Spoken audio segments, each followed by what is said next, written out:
புரட்சித் தலைவரால் ஈர்க்கப்பட்டு 75 பொதுக்குழு கோவையிலே பிரசிடென்ட் ஹாலிலே நடைபெறுகிற போது அதற்கு முழு பொறுப்பையும் அண்ணன் நாரங்கநாயகம் மணிமாறன் என்னிடத்திலே ஒப்படைத்தார். அந்த பணிகளை தலைவர் பாராட்டுகின்ற அளவிற்கு அந்த பணிகளை நாங்கள் முடித்து அவர் இருக்கின்ற சத்யா ஸ்டுடியோவிலே சந்திக்கின்ற போது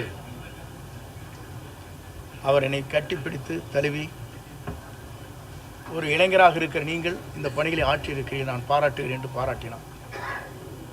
அப்போதெல்லாம் எதிர்க்கட்சியை சார்ந்தவர்கள் சொன்னார்கள், இந்த கட்சி 100 நாட்கள் கூட நடக்காது, 100 நாட்களிலே 100 நாள் படம் என்று சொல்வார்களே அதை போல மறைந்துவிடும் என்று சொன்னார். ஆனால் பேரறிஞர் அண்ணா அவர்களால் பாராட்டப்பட்டவர் புரட்சித் தலைவர். அண்ணா அவர் சொல்கிற போது, இந்த இயக்கம் இன்றைக்கு வெற்றி பெற்று இருக்கிறது, என்னை நீங்கள் காண வந்திருக்கையில் நான் முதலமைச்சர் என்ற முறையில் என்று சொல்லி என்னை வெற்றி வைத்தவர் குண்டடி விட்டு கிடக்கிறார், அவரை பார்த்து விட்டு வாருங்கள் என்று அண்ணாவால் அடையாளம் காட்டப்பட்டுள்ள பாராட்டுதலை பெற்றவர் புரட்சித் தலைவர்.